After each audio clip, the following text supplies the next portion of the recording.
Hi guys, in this video I'll show you how you can turn off your chat history within ChatGPT. So first you need to open the sidebar, tap here. So as you can see, ChatGPT automatically saves all of my chats. If you want to turn it off, so ChatGPT does not save your chats anymore, you need to tap on those three dots next to your name, then go to settings, and then tap on data controls.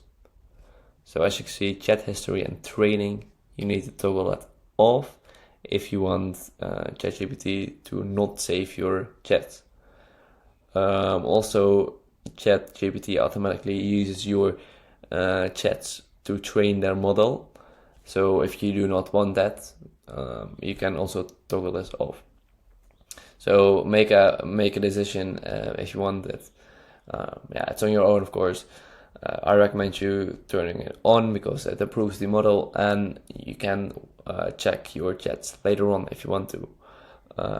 I find the option very useful to see your chat history. So if this video was helpful, please subscribe to the channel because it means a lot, and it helps the channel grow. So see you in the next video. Bye bye.